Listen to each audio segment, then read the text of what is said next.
There are decisions in life that cannot be undone, moments where time fragments into two possible realities, and you must choose which one will live, knowing the other will die forever. Viktor Sokolov faced that moment on a freezing November night in Berlin, when the wall still divided not just a city, but an entire worldview. And to this day, decades later, he still wonders if he made the right choice. This is the story of a man trapped between two worlds, two loyalties, two loves. A story about the impossible weight of choices in times of war, when there is no right answer, only consequences that echo through an entire lifetime. Viktor was 34 years old that night in 1984. He was a man forged by the iron of Soviet military discipline, a Spetsnaz captain who had spent 15 years serving his country in the shadows. His face was marked by small scars that told stories he could never reveal. His eyes, his superiors said, had that coldness necessary to do what needed to be done. But Viktor kept a secret the KGB would never discover. He still dreamed of the wheat fields near Stalingrad, where he and his younger brother Dmitri ran as children, pretending to be aviators, cosmonauts, heroes. Dmitri always followed him, 7 years younger, always trying to catch up, always looking at Viktor as if he were indestructible. Now Dmitri was 27, and a lieutenant in the reconnaissance forces. Viktor had tried to keep him away from dangerous missions, but the young man had the same stubborn blood. He wanted to prove his worth. He wanted to be like his older brother. And it was that stubbornness that led him to a dark cell somewhere in East Berlin, waiting for a bullet that would come in a few hours. The briefing room in Moscow smelled of Russian tobacco and old paper. General Petrov, a 60-year-old man with hands that trembled slightly as he held the classified documents, looked at Viktor with an expression mixing urgency and something like pity. "Operation Volkov," he said, his deep voice echoing in the underground bunker. 18 months of planning. Our best chance to know exactly where NATO has positioned its Pershing II missiles in West Germany. Viktor studied the plans. An installation in West Berlin, disguised as a telecommunications center. Security systems mapped. Vulnerability windows identified. A safe containing microfilms with coordinates that could save millions of Soviet lives in case of war, or start the war that would end all wars. You enter at 11 p.m., with 4 hours to complete the infiltration. Obtain the documents and reach the exfiltration point. Petrov continued. A diplomatic van will be waiting at Checkpoint Charlie at 3 a.m. If you miss that window, there will be no second chance. Viktor nodded. It was a suicide mission disguised as possible, but he had done things like this before. There was always a way to survive if you were good enough, fast enough, cold enough. Then came the news that would turn everything to ashes. "There's something else," said Petrov, and his voice grew even heavier. "Your brother, Dmitri Sokolov. He was captured by the Stasi 3 days ago during a reconnaissance operation near Dresden." Viktor's world stopped. The air became too thick to breathe. "Is he alive?" he managed to ask. "For now, but there are complications." Petrov paused, choosing his words carefully. "The Stasi believes he was planning to defect. Leaked information, false documents found in his quarters. It's a frame-up, of course. Probably the CIA trying to create paranoia in our ranks. But East Germany doesn't care about truths. They want to make an example. When? 3 in the morning. Exactly when you should be crossing into West Berlin." Viktor felt something break inside him, silently, like thin ice under the weight of a careless step. The night was cold, as only November in Berlin can be. Viktor crossed the border using false documents, transformed into an East German worker returning from the night shift. The wall rose to his left, brutal in its functional ugliness, crowned with barbed wire and bathed in the cruel light of spotlights. He carried his tools hidden in secret compartments, a Makarov pistol with silencer, lock-picking tools, a short-range radio, and the detailed plans of the NATO installation. But he also carried something heavier, something invisible that pressed his chest like a giant hand. The address of the Stasi prison where Dmitri was being held.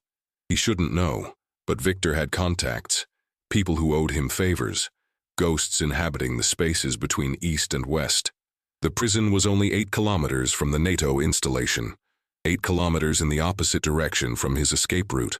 As he walked through the empty streets of East Berlin, Viktor found himself thinking of a summer afternoon, decades ago. Dmitri had fallen from a tree and broken his arm. He cried not from pain but from shame at being careless. Viktor carried him on his shoulders for 3 kilometers to the nearest hospital, whispering all the while, "I'm here, little brother. I'll always be here." But that promise was made in a different world, a world before uniforms and oaths and duties that extended beyond family. The infiltration of the NATO installation was almost anticlimactic in its perfection. Viktor was too good, too well trained. He disabled alarms, avoided guards, opened the safe with fingers that didn't tremble. The microfilms were exactly where the plan said they would be, small cylinders containing secrets capable of changing the fate of nations. It was 12:45 a.m. He had more than 2 hours before the exfiltration point, time more than enough to reach Checkpoint Charlie and disappear into the night. Back to Moscow, back to decorations and promotions, and the silent pride of those who served well, or enough time to detour 8 kilometers, invade a Stasi prison, rescue a condemned man, and probably die trying. Viktor stood in the empty file room, holding the microfilms in one hand, and in the other, the crumpled paper with the prison address. 2 small objects, 2 entire futures. He thought of his commander telling him years ago during basic training. A soldier is nothing. A soldier is a tool of the homeland. You must be willing to sacrifice everything, even those you love, for the greater cause. But he also thought of Dmitri, 8 years old, running through the wheat fields, laughing, believing his older brother could protect him from anything. Dmitri, who had chosen military service because Viktor had chosen first. Dmitri, who was in that cell for having followed in the footsteps of a brother who now considered abandoning him. There are philosophers who say morality is clear when we remove emotion. That utilitarian calculation is simple. Sacrifice one to save many. The microfilms Viktor carried could prevent nuclear war, could save millions.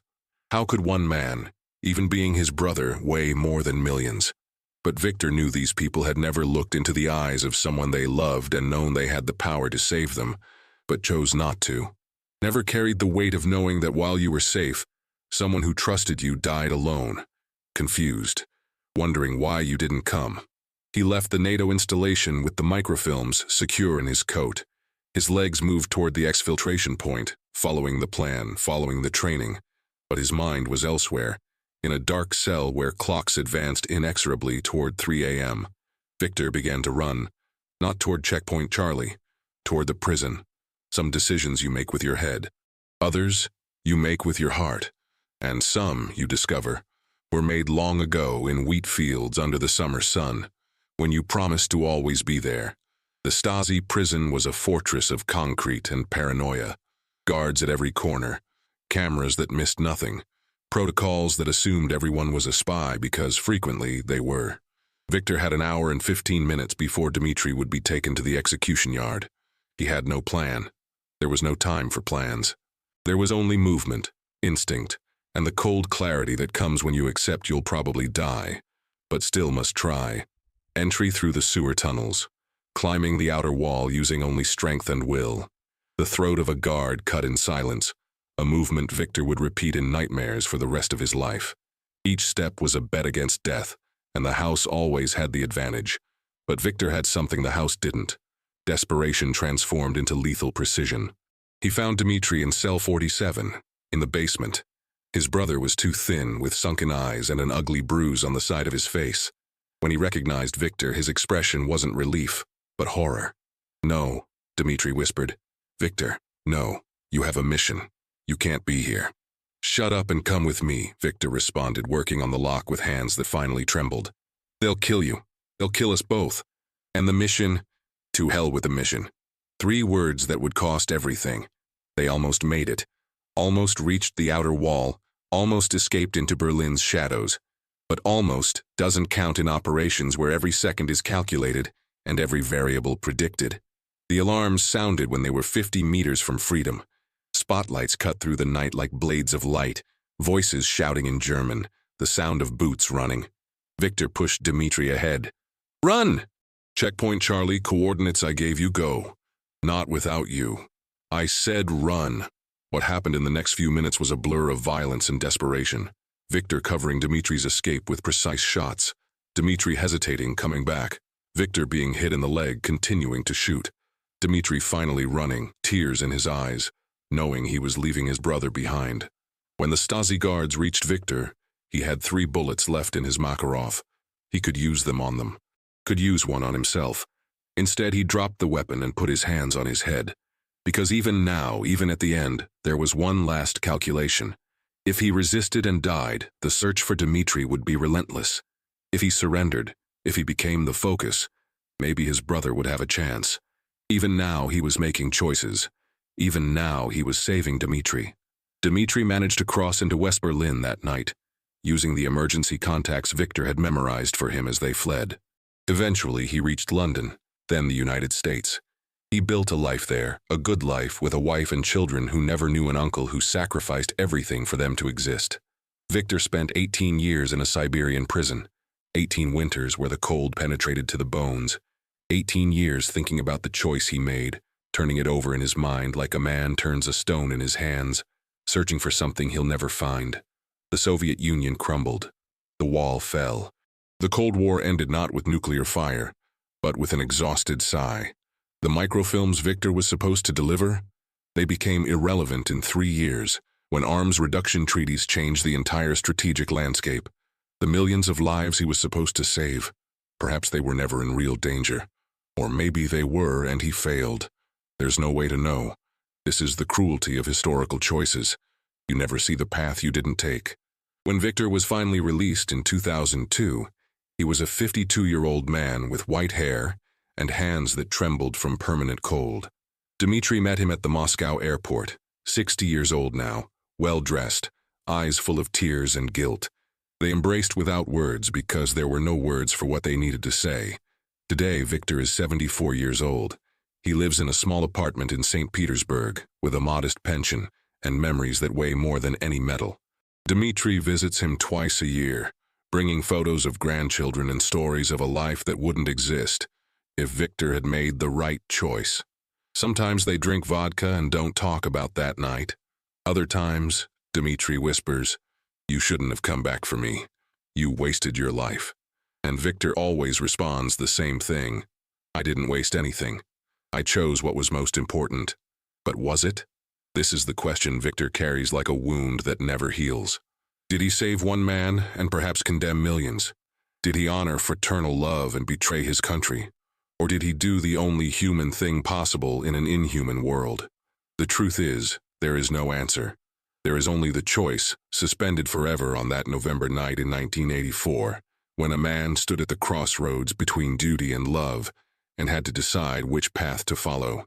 This story of Viktor Sokolov confronts us with one of the oldest questions of human experience. What do we owe when our loyalties conflict? What do we do when loving one person means failing thousands? War forces us to these impossible choices. It takes good people and places them in positions where there are no good options, only different degrees of loss. And then it judges us for the choices we make under that impossible pressure. Viktor chose his brother over the mission. Some will say it was selfish, that a soldier must be above personal ties. Others will say it was the only human choice, that preserving our humanity is more important than any strategic victory. But perhaps both are right. Perhaps that's the tragedy. Not that Viktor made the wrong choice, but that he was forced into a situation where any choice would be somehow wrong. In the end, all we have left are the people we love and the choices we make for them. Viktor Sokolov spends his days looking at photos of great-nephews he would never meet if he had chosen differently. And perhaps, just perhaps, that's answer enough. Because some prices are too high to pay, even when the whole world says you should pay them. And sometimes saving one life is enough, even when the cost is everything else.